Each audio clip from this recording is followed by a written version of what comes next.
Michael Andreula with Graham Hancock. I can't thank you enough. I know this is something that it really must feel like it's taking a lot away from you. No. Not maybe the interviews, but you give so much energy. You know, in the process of giving energy, one receives energy back. Okay, so I'm going to try to give you some of my energy because Okay. you have been hitting it. The event couldn't have gone any better last night. Yeah, big event in the National Arts Club in Gramercy Park here in New York last night. That was the second time I've spoken there. Okay. It's a great space, and we had a big audience, very curious, intelligent, open-minded people. It was fun. And we have in 3 days, on the 12th, we have another talk. Yeah, I'm speaking at the Horizons Conference, which is at a number of venues around New York, and it's focused on psychedelics, and particularly focused on research into psychedelics. I'm giving a more broad-based talk, but a lot of the people who are speaking there are medical doctors who are exploring from a research point of view the incredible therapeutic benefits of psychedelics, and they're right at the cutting edge of that research. So I feel very honored to have been asked to speak there and give a more general presentation, in my case, about psychedelics and civilization. Sure. You know, we have been taught wrongly to believe that psychedelics are these terrible things, and we have this war on drugs, so-called a wicked and criminal enterprise called the war on drugs, which seeks to persuade us that we should never even consider exploring psychedelics and such things. But actually, if you look back into history and prehistory, you find that psychedelics played a huge role in human civilization, Mm-hmm. that they were agents of healing, and that they were agents of inspiration, which really helped to advance and move human society forward. So I think we're making an enormous mistake by demonizing psychedelics, and I think we need to change that. We have probably some viewers that are going to be shocked by you even saying that. Perhaps. But if they're not researching the history as you did, and No. a lot of these religions probably popped up using psychedelics as a tool. Yeah, they definitely do. A psychedelic experience, I believe, is at the heart of all the mainstream religions, including the big monotheistic faiths. Sure. Christianity, Judaism, and Islam. This is, of course, the untold story of the mainstream religions. But let us consider Moses at the burning bush. What is going on there when a bush flickers with flame and speaks to a human being? Now, we're told in the Bible that that's a simple matter of God speaking to Moses, but research has been done by Professor Benny Shannon at the Hebrew University in Jerusalem. Benny is professor of psychology at the Hebrew University in Jerusalem. He's also a big expert on ayahuasca, the sacred brew of the Amazon. Now, what he's shown is that there are two plants that grow in the Middle East and in the Sinai, in fact, which contain exactly the same ingredients as the ayahuasca brew in the Amazon. And he's suggested very strongly that Moses was under the influence of a powerful psychedelic when he had the burning bush experience, which of course is a fundamental moment in the story of all three of the monotheistic faiths. And it's not limited to Moses. In Christianity, you have St. Paul on the Damascus Road, you know, who has this blinding moment of inspiration. That's very much also like a psychedelic experience. If he wasn't taking a psychedelic, he was certainly entering a deeply altered state of consciousness. And likewise with the Prophet Muhammad in his cave, starving, hungry, suffering from sensory deprivation, from extreme physical privation, goes into an altered state of consciousness and encounters an entity that he construes to be the angel Gabriel, who gives him the text of the Quran. All of these are actually visionary experiences that are at the root of the mainstream religions. You scratch those religions, you get into shamanism very, very fast. But then, of course, the money men and the bureaucrats come in, and these religions become vast corporations that, instead of being in the business of spiritual liberation, are in the business of control and domination. And unfortunately, the subsequent history of the three mainstream religions has been very negative upon the world, in my view. So at some point, the shamans become, that could even happen in, say, Brazil. Say if the shamans become incredibly popular, and they start accumulating wealth, and then create rules, and then things start to. You can see how quickly it could turn into a big religion. See, this is where there's always a danger. A shaman should be a conduit. The shaman should not be the guru. He should not, or she should not be the teacher. There should be no personality cult. The shaman is simply a conduit for the teachings that come from the plants.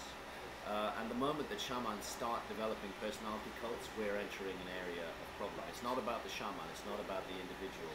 It's about what nature has to teach us through the medium of the sacred plants. And in the Amazon, those plants are the ingredients of the ayahuasca brew. Of course, there are other psychedelic plants in the Amazon as well. How do you get up the nerve to try it? Even the first time you go to the Amazon, right? Because I don't think this is letting the cat out of the bag. You've tried ayahuasca. I've drunk ayahuasca close to 60 times. 60 times.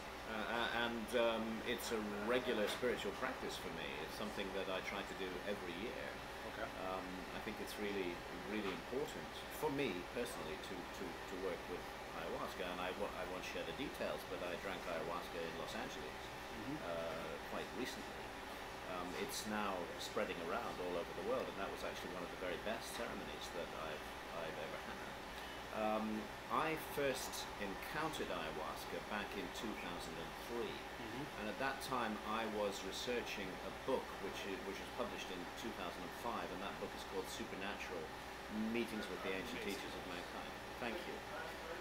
I've always believed as a researcher that I should put myself into my subject. I can't, sit in an armchair and simply pronounce about things if I haven't experienced myself, particularly when the subject I'm talking about has to do with experience. And that's what we have with the psychedelics. They are about personal experiences. So in my book Supernatural, I was looking at a transformatory moment in the human story when a light seems to have gone on in the human brain all around the world. And we started producing art, a really extraordinary art, in rock shelters and in caves. They're here in the United States, they're in Europe, they're as far away as Indonesia, they're all over the world. And this art is almost always very much the same. There are incredible similarities with the subjects covered. And what we now know is that this art is the product of altered states of consciousness, that the artists were shamans entering the trance state, encountering what they construe as supernatural entities, supernatural beings in supernatural realms, the spirit world, and then coming back and depicting what they had seen on the walls of rock shelters and caves. There's no doubt whatsoever that in the case of this art, psychedelic plants were involved in bringing those shamans into that altered state of consciousness. The art is quite definitive about that, and I went into that in great length in my book, Supernatural. So I felt, if I'm going to write about this, I have to have this experience. And there are shamans today in the Amazon drinking ayahuasca who afterwards, returning to a normal state of consciousness, paint their visions, exactly as they did in the Stone Age. So it was a no-brainer. I had to go down to the Amazon, I had to drink ayahuasca, and that's when I had my first 11 experiences with ayahuasca in the Amazon in the beginning of 2004, as a matter of fact. I had one experience before that, just to try it out, in Belgium, in Europe, and then went off to the Amazon and dived in at the deep end, and had extraordinary experiences which initially were research, and I think at least allowed me to come to the table and talk about that subject with some authority. But then I found that the changes ayahuasca worked on me, the lessons that I learned from it, the way that it caused me to reflect upon my own life and my relationships with others, and made me want to be a better person. It's not easy to become a better person. Ayahuasca is not, a magic potion. You have to do the work. You have to integrate those lessons into your life. But I found myself taking the first steps on a road of personal change, which I believe was valuable for me, and I'm still on that road. Yes. And I still have a lifetime of bad habits to overcome. But I'm working on myself, and ayahuasca has helped me a lot with that process. And that's why I try to drink ayahuasca every year. And usually I go down to Brazil So it's not a fun, oh, let's go party and drink some ayahuasca. Not at all. Ayahuasca is not a recreational experience. Far from it. It is. It's really an ordeal, and I have to brace myself for ayahuasca every time I drink it. It's a tough thing. I mean, it makes you physically ill usually. It gives you vomiting, gives you diarrhea. None of that is particularly pleasant. And it can make you quite dizzy, make you break out in a sweat, and then, you know, perhaps that's the first lesson really, is that this work on your body that ayahuasca does is a necessary part of what comes next. It's a cleansing, it's a healing, and then you enter, if you're lucky, because it doesn't happen every time with every session, you enter these visionary realms, these seamlessly convincing parallel worlds, where intelligent entities approach you and communicate with you. Amongst them, most notably, the entity that we call Mother Ayahuasca. And this is why I have, I got into trouble with TED, for example, when I gave my TED talk a year or so ago, and why they took it off the air, because how dare I suggest that there might actually be a goddess behind this group. Well, I don't know if she's real or not. All I can say is that the level of experience, she's real, and I'm not the only person who's experienced these encounters. People all over the world who drunk ayahuasca, who haven't compared notes, have met this powerful, loving, intelligent entity who sometimes appears as a woman, sometimes appears as a jaguar, sometimes appears as a great serpent, who seeks to bring out the best in us, to teach us lessons about ourselves and make us work on ourselves. And sometimes it's tough love. It can be very grueling to show the negative impact, to be shown the negative impact that you've had on other people through the course of your life, and the pain that you've caused. And you're shown that in absolute clarity. There's a kind of life review as part of the ayahuasca experience. You're shown that in absolute clarity, and you're given the opportunity to learn from it, because you've never realized it before. You've hidden yourself behind a wall of illusion. You've persuaded yourself that you're this really nice person who never did nasty things, and you suddenly get the truth, and the truth sometimes hurts. But it's essential to see that, because then you can begin to learn and you can begin to make changes. You can't go back and change the mistakes you made in the past, but you don't have to repeat them in the future. And that's an important part of the teaching that ayahuasca brings. So it isn't fun. It can be sometimes. You can have blissful experiences, and I've had them, but often it's physically and psychically quite an ordeal. Lasts typically for about 4 hours. The afterglow goes on for a few more hours after that. It's very heart-opening. We usually drink ayahuasca with others. I would not recommend anybody to go drink ayahuasca on their own. There are severe dangers associated with doing that. It's properly taken in a social context, with people you know and trust and love, and administered by an experienced facilitator who should have had shamanic training, who should have spent time in South America and worked with shamans there, and above all else, who should not be somebody who's presenting himself as a guru. The best facilitator of an ayahuasca ceremony is a humble, experienced person who doesn't want you to worship him, or her, who simply understands that he or she is a conduit for the teachings that come from the plants. And beware of any shaman who is demonstrating a big ego. That is not a person to work with. That is a person to avoid like the plague. And beware of buying the ingredients for ayahuasca on the internet and drinking them in your own home. I would urge anybody who's considering that, don't do it under any circumstances. Ayahuasca can put you into a deep trance state, and it's possible to make mistakes and errors that you would afterwards regret. You might hurt yourself. You might fall asleep in an awkward position and cut off the blood supply to your legs, for example. You need to have people with you who love you, and you need to have an experienced shaman with you. And there fortunately are quite a number of good-hearted, humble, experienced shamans now in the West. People who have done their training in the Amazon, who've come back and are offering ceremony here in the West. And I won't give any details or any recommendations. It's up to each individual to find their way to the brew and to do thorough research and ask around and listen to word of mouth and work with people who are good. because it's not only that this is a very serious business physically, but it's also a very serious business psychically. When you enter those realms, when you go through the veil, and I personally am convinced that these are freestanding parallel realities. I can't prove that.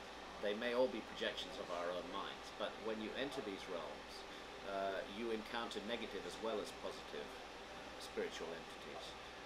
And just as in this world you are confronted with choices between the darkness and the light, between good and evil, you are confronted with those choices in those other realms as well. And sometimes it can be overwhelming and you feel a great sense of danger and fear, and this can be shocking and traumatizing, and that's where an experienced shaman can help you. Yes.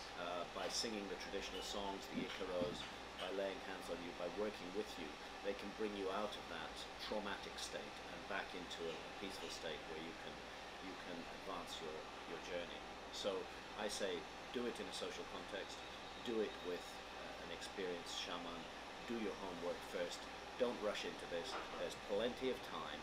Ayahuasca is a very, very serious matter. The social side of it's important because, as I said, it does open the heart. You do the next day, typically after ayahuasca ceremonies, you share your experiences with others who you drunk with during the night.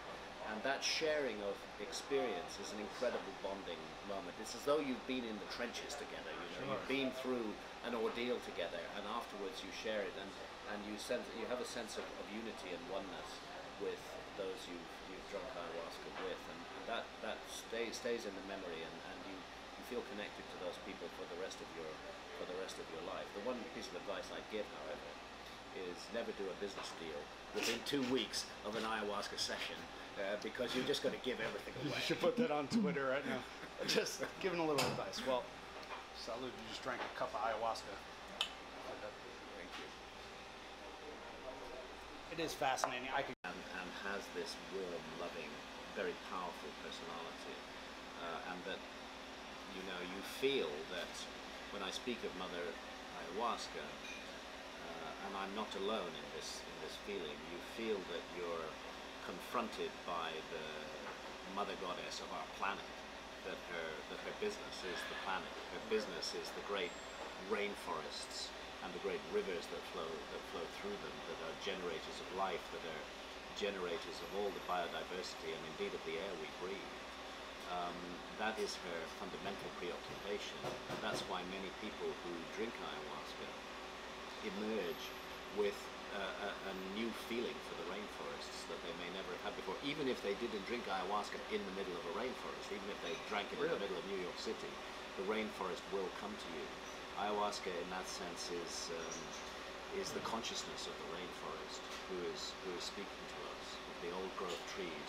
This is the heart of it. But then she, and again, I understand that your listeners, your viewers may have a very different view of this and may think that when I speak of she, I speak of an actual personality behind the ayahuasca brew, that I've lost contact with my senses, that I've gone nuts or something like that. Well, no, I accept the possibility that there may be no reality to this, but my experience of it is real, and the experience of many others who've drunk the brew is that we are dealing with a real entity who exists in a realm of reality beyond everyday experience. In other words, when we're in the normal, alert, problem-solving state of consciousness that we need for everyday life, and that is valuable and that has its place, we are not going to have these experiences, and we're not going to connect with Mother Ayahuasca. You have to alter your state of consciousness profoundly in order to make that connection.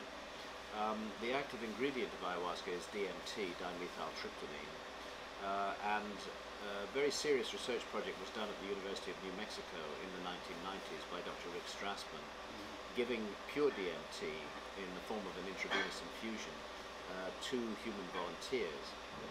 An amazing number of those volunteers who weren't comparing notes reported encounters with entities that were identical to one another.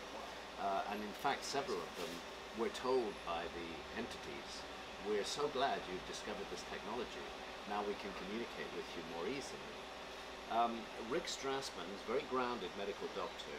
At the end of his research project, he had to consider the possibility that what we're doing with DMT is altering the receiver wavelength of the brain and gaining access to real freestanding realities. He said just as likely that these worlds are simply created in our brains is the possibility that they are real, veridical, freestanding realities, which we are not normally aware of, but which we become aware of in deeply altered states of consciousness. And you know, this is why there's really no doubt that visionary experiences do underlie all the religions of the world, because it ceases to be a matter of something you read in a book. It ceases to be a matter of something you learn by study, and it becomes a matter of personal experience, and that personal experience is powerful and transforming. Did you ever have your doubts in spirituality, or an atheist perhaps? I had huge doubts in spirituality. Okay, I was brought up in a Christian family, and naturally, like most children, I rebelled against the ethics of my family, and regarded myself proudly as an atheist in my teens and into my 20s and even into my 30s. I first started to question this position when, in my research into lost civilizations, I began to study in depth the ancient Egyptian texts, the pyramid texts, the books of the dead, the book of what is in the Dua, the coffin texts, and so on, which are amazing works, by the way. The ancient Egyptians put their best minds to work for 3,000 years on the mystery of life and death, and the results of their inquiries are contained in those texts. The Hermetic text, the Gnostic text, when I was required by my research to investigate, explore, and thoroughly read these texts, and that's when I began to question my atheism. Let's be clear about atheism, first of all. Atheism means not believing in God. And that furious, bearded entity, the God of Abraham, from the Gnostic point of view, he was not a God at all. He was a demon who had disguised himself as God and misled mankind into the worship of him. And what the Gnostics said is, don't listen to what he says, look at what he makes people do. And when you look at what the mainstream religions have done down the ages, yeah, they talk the talk of peace and love, but the walk they walk is a walk of hatred and fear and suspicion that has divided us from one another. And all of the big conflicts in the world today, the seething mess of the Middle East, is all built around basically those who follow one or other of the Abrahamic religions.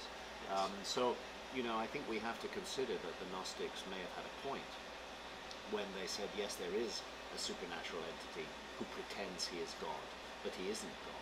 It's like the movie The Usual Suspects, where they said the greatest trick the devil ever played was to persuade the world he did not exist.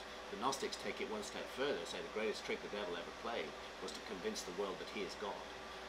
This is a dynamite teaching, and I understand that many who adhere to the mainstream religions would be horrified by that teaching, but I'm simply reporting to you what an ancient body of profound investigations into the nature of reality suggested to us. So atheism is a disbelief in God, whether that God or any other. But a lot of people think that to be an atheist and to disbelieve in God, and I think it's a good idea to withdraw our belief from an entity that has had such negative consequences on the world. To disbelieve in God doesn't mean you have to disbelieve in spiritual realms. It doesn't believe that you have to deny all spirituality in your life.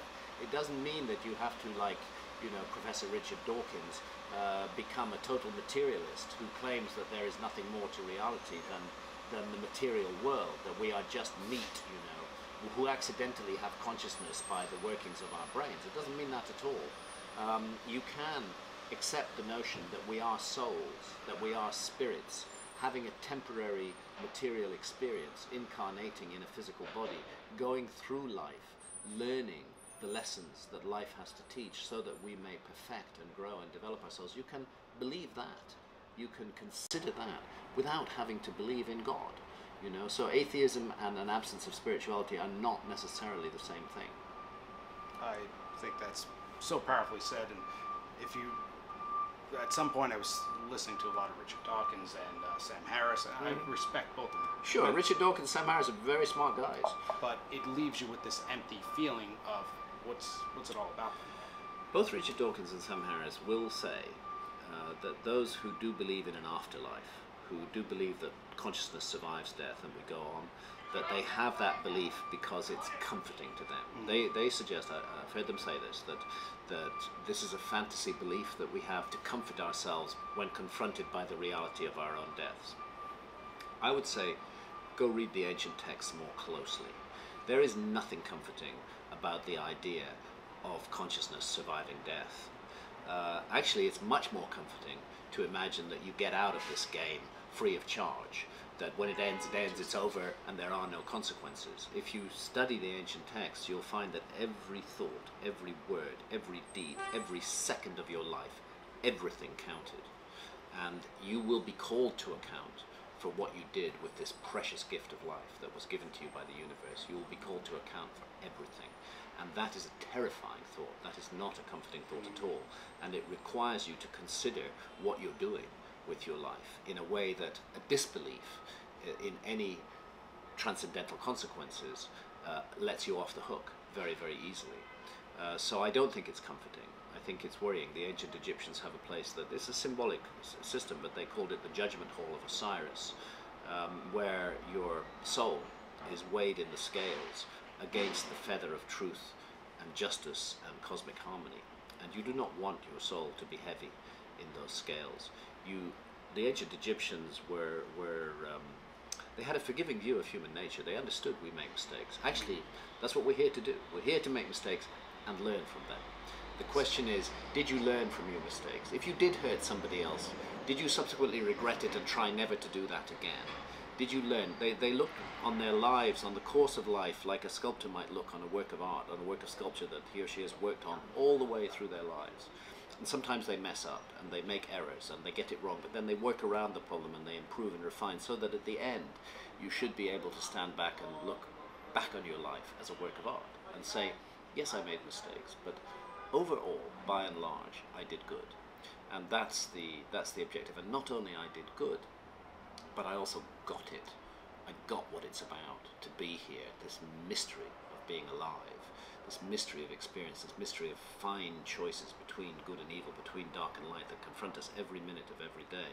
I understood what it was about, and it was about emerging from this physical experience, grown in some way, not shrunk, not diminished, but learning, growing, and developing through the experience. That's why we're given this opportunity to live a physical life. I just want to break out in applause. That was absolutely amazing. And have you thought about this a little bit? A lot. It makes me want to even do better than what I currently am doing. And not to derail the topic, but I do want to talk about war gods. Thank you. Yes, I appreciate that. Okay, so it was very fuzzy. Maybe the education system in America, we haven't even really discussed what happened to Cortez. I don't believe they were like, yeah, Columbus landed or whatever. There's a couple of people here, and then he's awesome. But really, that's not the case. And this was a furious battle. It was a tremendous battle. Now we're shifting gears indeed, and we're talking about my work as a novelist, because I write two kinds of books. I write non-fiction books like Fingerprints of the Gods, Evidence for Earth's Lost Civilization, and the sequel to Fingerprints of the Gods that I'm working on now, which will be published in 2015.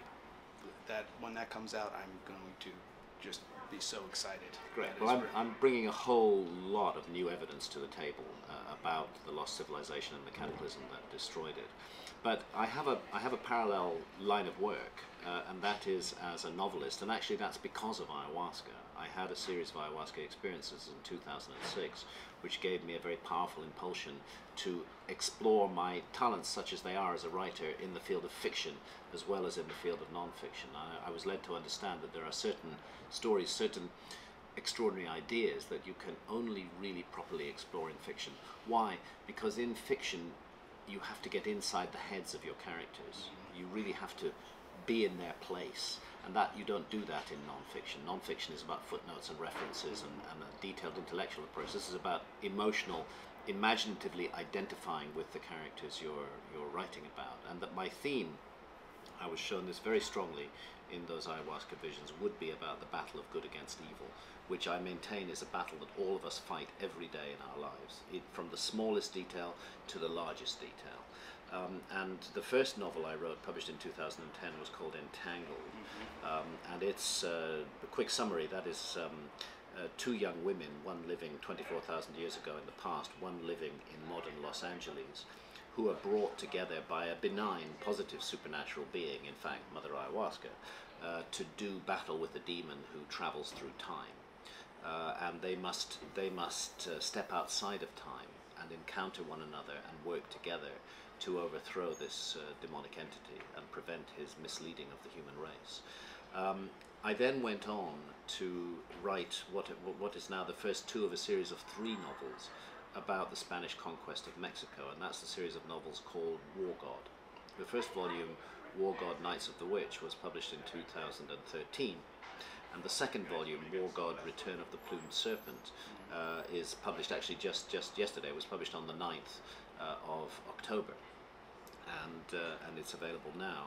And these novels indeed tell the story of the Spanish conquest of Mexico. It's a giant story. That's why there's 3 novels in the series, each of them, 400 or 500 page novels. And what I'm trying very hard to do is to make each novel a self-contained story where the characters have a journey in front of them and come to the end and reach resolution on that journey, but then the next stage opens up in their story, and that becomes the next volume. And as I say, there's 2 volumes now. Yes, you're right. I mean, in our schools, we're never really taught what happened. And what happened that moment, it was between 1519 and 1521, when the Spanish arrived on the coast of Mexico, that changed the whole world and put us on a terrible dark track that we still live on today. It's impossible to look at the events of the Spanish conquest of Mexico, despite the brutality, without feeling some respect for men like Cortez. These were men of steel. He arrived in Mexico with 490 men in 11 ships. They'd sailed from Cuba. And initially, he couldn't, of course, speak any of the local languages, and he was confronting gigantic forces. In the first big battle that he faced, which was actually against the Maya, not against the Aztecs, he had his 490 men. They confronted an army of 40,000 men, and they defeated them. Now, they defeated them for a number of reasons. One was that the Spanish had cavalry, and the horse had been extinct in the Americas for 12,000 years. The Maya and later the Aztecs simply couldn't grasp at first what cavalry was. It seemed like supernatural beings to them, a creature. They described it as part deer, part man. And the men and the horses they sit upon are armored in steel. And you have to envisage what it feels like to have never faced a cavalry charge, and to see this group of heavy horse thundering towards you so that the ground is shaking beneath your feet, so that the earth is pounded up into dust, and they're coming at you at 30 miles an hour, bearing down on you, and you have no tactics whatsoever to deal with this because you've never faced a cavalry charge before. Secondly, the Spanish, they were incredibly brutal, the Spanish. There are no heroes in this story. There are heroes in my stories, but they're neither the Spanish nor the Aztecs. They're individuals whose lives play out through the story. The Spanish used dogs of war. They used wolfhounds and mastiffs, which were trained to relish human flesh, and they armored them in steel and set them loose upon the enemy. Can I just think, all they had before that, they had chihuahuas. They had chihuahuas. That was it. They did have dogs, but they were chihuahuas. So these things, these monstrous creatures, they thought they were dragons. They couldn't understand what they were, that come leaping at them and tearing huge holes in their ranks, into which the Spanish pikemen and swordsmen then enter and create further havoc. And also the Spanish had guns. They had cannon, they had muskets. So all of these, despite their small numbers, did give them an advantage, undoubtedly. And secondly, and another thing, and it's an important part of my story, is Cortez was a Machiavellian player. He understood psychology. He knew he was up against something gigantic. The Maya were a substantial force in their own right. He routed them at the Battle of Potonchan in 1519, but really his target was the Aztecs, because the Aztecs had the gold. And the Aztecs were an enormous force, and they were an organized military power. They had 200,000 men that they could put under arms. And when the Aztecs caught you, because that was their objective on the battlefield, was to catch you, not to kill you, when they caught you, you became their prisoner. You were fattened in a special holding pen and then you were sacrificed. You were marched up the pyramid and your heart was cut out. They were absolutely terrifying, murderous civilization. I don't whitewash the Aztecs at all, and I refuse to go into this historical revisionism that tries to see them as good guys. They were awful. They did terrible, terrible things, and that's one of the reasons they lost against Cortez, despite their overwhelming numbers, because the Aztecs preyed upon their neighbors. They preyed upon the Totonacs. They preyed upon the Tlaxcalans and used them as farms for human sacrifice. By using their overwhelming military power to just take young men and young women from those societies and kill them in the most ghastly way. Naturally, when the Totonacs and the Tlaxcalans saw Cortez coming, it presented an interesting situation for them. The Totonacs immediately joined Cortez. One of the interesting features of the story I tell is what happened with the Tlaxcalans. They were the hereditary enemies of the Aztecs. They had been preyed upon by the Aztecs for 200 years, but Xicotenca, their battle king, was a man of enormous principle.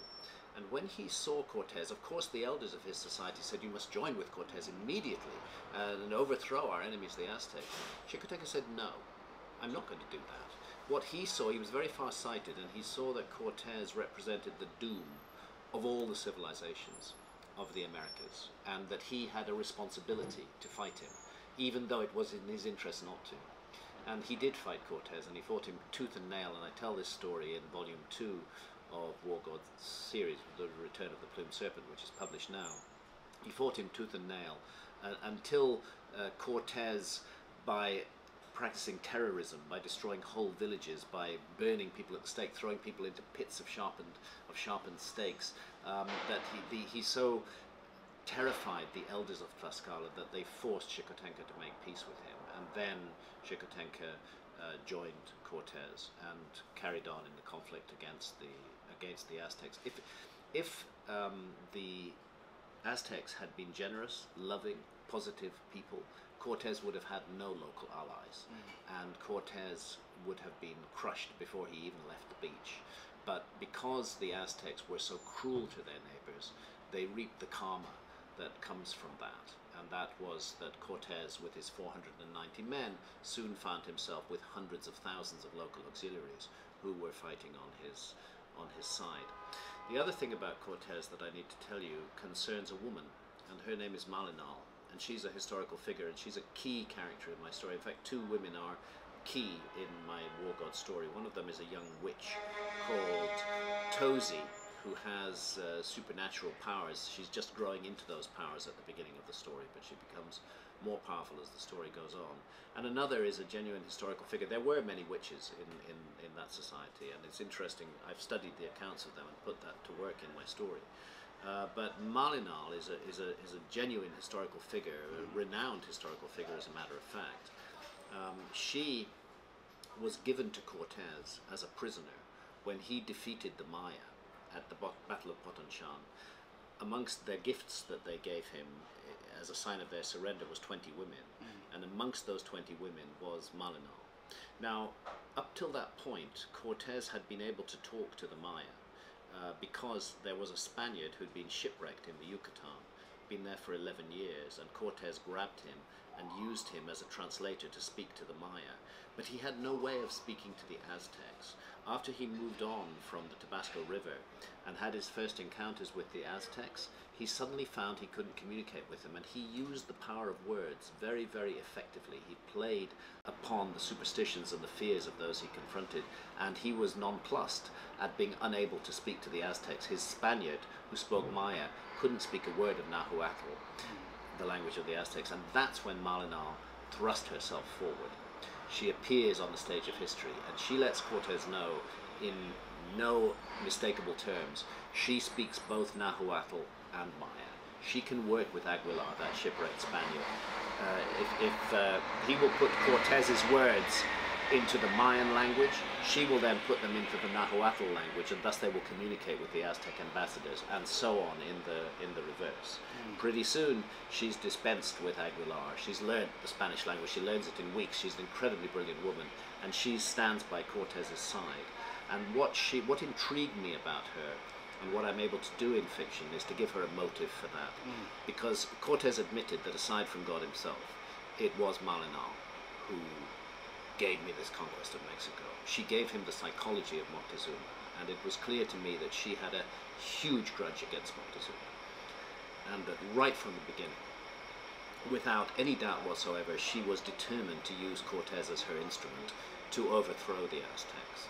And that's also the story that I tell in War God, of this remarkable woman, who is, you know, a woman that has a bad name in Mexico today, because she's seen as somebody who handed over the land to the conquerors. I see her very differently. I see that she saw the wickedness and evil of Moctezuma and had confronted it face to face, and was determined to bring him down. Initially, she did not fully realize what the consequences of that would be. The Spanish conquest of Mexico was a disastrous event for the Americas. It set in train the next conquest, the conquest of Peru, and following on from that, the whole slaughter of Native Americans in North America as well. All of this was built on the events of the Spanish conquest. Are these, well, anytime I speak to my South American friends, and I start mentioning these names, they're like, how do you know that? Well, explain Graham Hancock books, and especially they say Malinar in a different way. She's often called La Malinche. Malinche, that's La Malinche, that's the name that she's frequently known by, but her actual name was Malinar. She is a really fascinating, absolutely fascinating character, and it's been really interesting for me to, you know, explore her as a character and as a person, and to see the dilemmas that she goes through, and the role and the part that she plays, and her courage. This was a woman of enormous courage, who was often in the midst of gigantic battles, at risk of her life every minute of the day, as these battles proceeded, and never flinched and never backed down. And something amazing that she did. In Aztec society, it was death to look Moctezuma in the eye. You had to lower your eyes when you talked to him. When the first encounter takes place between Cortez and Moctezuma, it takes place on one of the causeways leading into Tenochtitlan, the capital city of the Aztecs, which is Mexico City today. It was then in the middle of a lake. The accounts that the Aztecs give of it are stunned at the way Malinar behaves, because she looks Cortez straight in the eye. She will not lower her eyes. Moctezuma. She looks Moctezuma straight in the eye. Cortez is at her side. She gives the word of Cortez, and she doesn't cast her eyes down. She stares Moctezuma down so that he casts his eyes down. And that's when I knew this woman had a motive. There was something that happened to her, something in the background that history doesn't tell us about her and Moctezuma. And I'm able to explore that in a novel in a way that I wouldn't be able to do in a non-fiction book. And we're learning, I mean, these are a lot of facts. Many facts. But you wrap it into a story, which makes it even more entertaining. Thank you. Like, it makes me, and in Latin America, a lot of times they wrap up facts into stories, and that's how you learn. Yeah. So it's really important. This is you know, I've been writing for my living for 30 plus years. It's very different writing a novel from writing non-fiction. In a novel, what is crucial is the characters and the people. If the reader doesn't identify and take an interest in the characters and the people, you've lost it right there as a novelist. You cannot just relay endless facts. It's not good. Go write a non-fiction book if you want to do that. Novels are about people. They're about the interactions of characters. They're about plot as well. All of that is central, and my objective has been to write fast-moving, engaging stories with characters that the reader can identify with, but at the same time to draw on my knowledge of the region and the research that I've done. I've traveled the whole route of Cortez in Mexico in order to bring the story to life with a realistic local context. So Volume 1 was published in 2013, it's available now. Volume 2 is also available now, they're available on Amazon, and I'll extend to your viewers the same offer that I extended on Joe Rogan and to others, but it does involve taking this offer up by about the 17th or 18th of October, and that is if you buy War God 1 or 2 or both of them on Amazon, go to my website, grahamhancock.com. Go to the War God page, you can't miss it, the War God cover is on the front page of the site, and you'll see a whole series, first of all, of chapters to read free online. I'm not asking people to buy this sight unseen. You can decide whether this is something for you or not. And secondly, links to the book on Amazon US, Amazon in the UK, Amazon in Canada, and so on and so forth, both in the Kindle edition and in the print editions. Write to me at the email address I give at the bottom of that page. Give me proof of purchase, give me your postal address, and I will send you what is called a book plate, a signed dedicated book plate. Obviously I can't sign the books themselves because they're coming to you direct from Amazon, but once I get back to England in November, I will sit down for a couple of weeks and sign and dedicate these book plates and send them out by airmail at my own expense to those who have bought the books so that they can place them inside. A book plate's just a fancy name for a label, really, but signed and dedicated personally by me. And what I won't be able to do, unfortunately, I did do this with Volume 1, but I'm under such pressure of work now. I have a huge non-fiction book to finish. I won't be able to get into personal correspondence, but I will fulfill this promise. The book plate will come to you through the post if you write to me, and crucially, give me your postal address. That's kind of important. War God is the minute we could get it, because Fingerprints of the Gods 2 is going to be a tremendous amount of work for you. Huge amount of work, yeah. Are you ready for that? I'm ready for it. So what did you do? We discussed before, who were you with 10 days ago, and what were you doing? Well, I was traveling across the United States, across the northern latitudes of the United States, with a great unsung genius whose name is Randall Carlson. Randall Carlson is a self-trained geologist, and he knows more about geology than any multiple PhD at any major university in the United States. He has been living and breathing geological mystery for the last 4 or 5 decades, and he's deeply into the mystery of the cataclysmic events that occurred in the northern latitudes of North America at the end of the last ice age. And you know, it's understood now broadly by geologists, there's no doubt about this, that there was cataclysmic flooding at the end of the ice age. And this flooding is, here's the conventional theory, that the ice cap, these ice caps that covered North America were 2 miles deep, you know, mountains of ice. Right where we're sitting. Right where we're sitting, and a little further south, and right across the whole of the US-Canada border, and north of there, these gigantic ice caps. The conventional theory is that glacial lakes formed in the ice cap. There was meltwater, and that huge lakes formed. They did form, there's no doubt about that. One of them was called Glacial Lake Missoula. And the argument is that after a certain buildup of water, the ice dam that held that water in place broke, and Glacial Lake Missoula spilled out its contents over the surrounding lands, causing the unmistakable evidence of gigantic floods that we see there. And the conventional view is that Glacial Lake Missoula refilled with water and emptied out maybe as many as 40 times over thousands of years. Randall Carlson has for a long time been suggesting another possibility, that a comet hit the North American ice cap around 13,000 years ago and instantly liquidized all of the water bound up in those ice caps, releasing a vast amount of it in floods that poured down across the North American continent, and a vast amount of it going up into the upper atmosphere as vapor, which then fell as rain. And this is not just any old rain, this is a black bituminous rain filled with particles and mud and ash and dust. It's a horrendous rain that falls because the comet unleashes enormous amounts of heat, you see. And furthermore, when you take the weight of those 2-mile deep mountains of ice off the land is destabilized. We live in an earthquake zone in the United States, particularly in the west and the northwest. And what you get is seismic activity. As the burden shifts off the land starts to rebound under it, and the plates start to separate, and you get a huge amount of volcanic activity. So volcanoes are spewing ash. I mean, would make the last eruption of Mount St. Helens look like a drop in the bucket. You know, giant amounts of ash are going up into the upper atmosphere. It's a truly cataclysmic scenario that Randall envisages. He was alone in envisaging that scenario.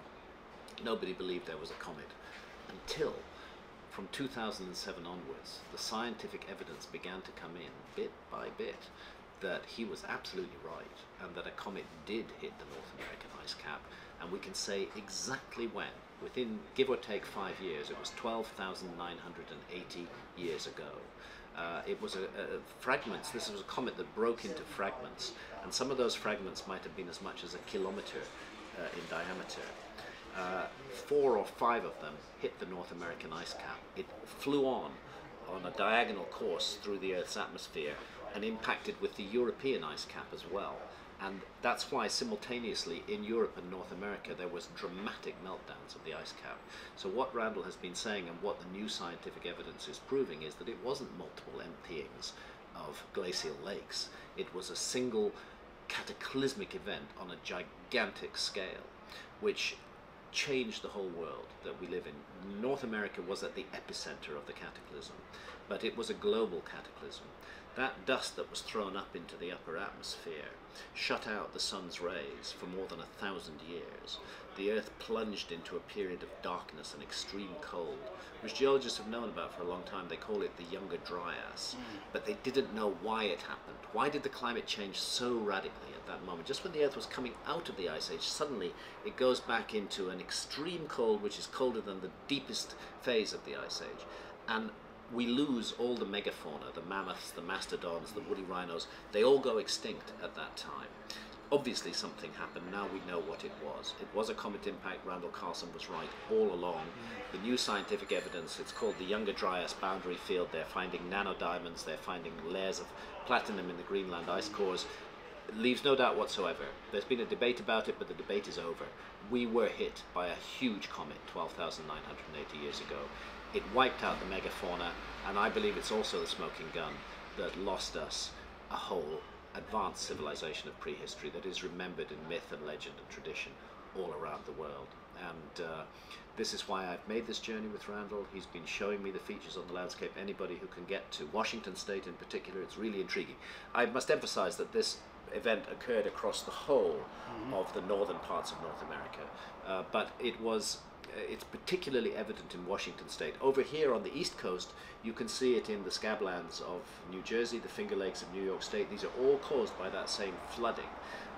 On the west side, in Washington State, there are, again, gigantic areas of scablands. Why called scablands? Because they look scabby. The ground, the basalt basis of the ground has been plucked and picked, and bits of it stand up, and bits of it are hollowed out, and it just looks a mess. That was all done by flooding, no doubt about it whatsoever. Features like Grand Coulee in Washington State, upper and lower Grand Coulee, like somebody of a gigantic size, you know, miles tall, has taken a huge chisel and just chiseled out the earth, creating a corridor 50 miles long and 2 miles wide, which goes down hundreds of feet into the earth. This was all caused by that flooding. It's not just water that's coming out. These floods, they're ripping out whole forests by the roots. They're taking icebergs with them. The icebergs contain, in many cases, huge boulders.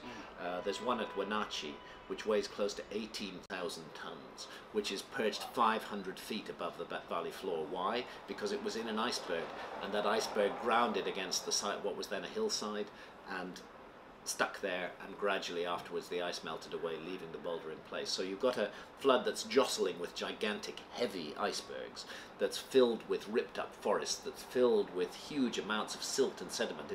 It's a churning, massive, solid flood, and it causes these really dramatic erosion events on the landscape. Between upper and lower Grand Coulee is a place called Dry Falls. I would urge anybody who has the chance, go see Dry Falls.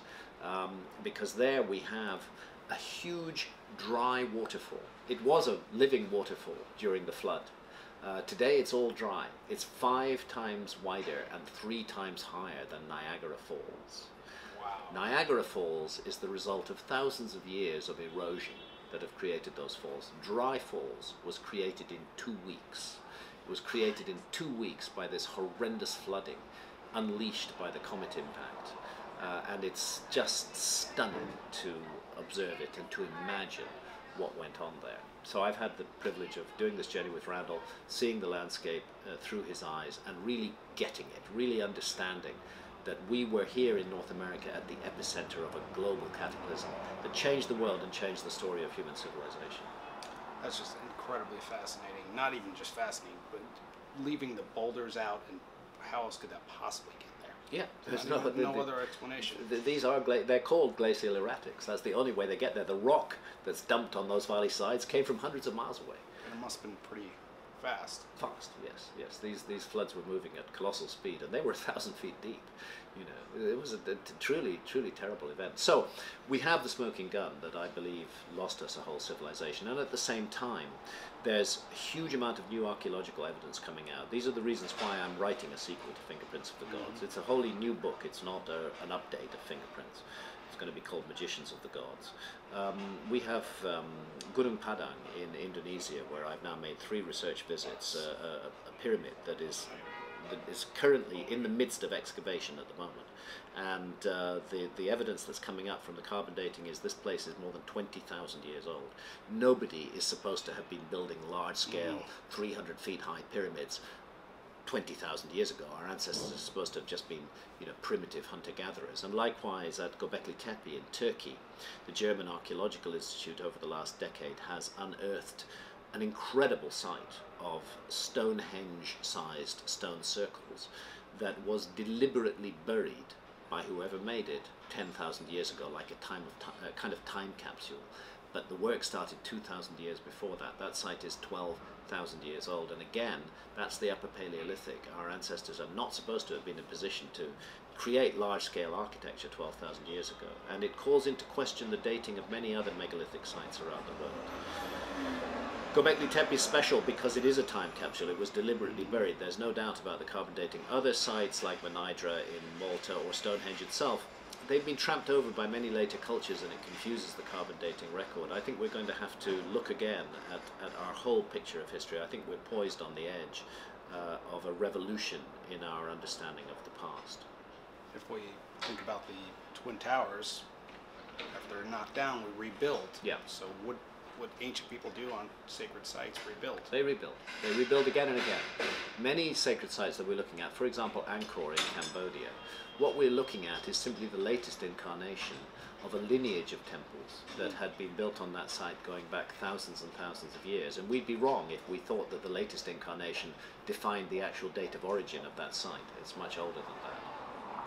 Graham, this is just mind-blowing. You are a master with words. I don't know if that was it's taken a while to get to this point. I've been working with words most of my adult life. Your ability to write, talk, research. You're Indiana Jones. Thank right? you. Thank you. I love a line from the Indiana Jones movie. You know, I'm 64 now. Okay. And there's a moment in Raiders of the Lost Ark where Indy is looking really wrecked, you know, and he's sitting there in some cabin in a ship with his lady, and she comments on his appearance, and he says, "It's not the years, it's the mileage." Yeah, I would say that's one of the better quotes, better movies, and that's what I think about. I'm like, Graham Hancock is even doing more ridiculous things than Indiana Jones. Put him to shame. Well, thank you for saying that. I've put in some mileage over the years. You have. That's for sure. But this has been a fascinating interview. We're going to be pushing War God, please. And is there anything else you wanted to tell them? No, I think we've covered the ground. I really hugely enjoyed this conversation. It's great to talk to you, and I look forward to meeting again. Thank you so much. Cheers. I really appreciate this. My pleasure. Peace out, guys. Wow.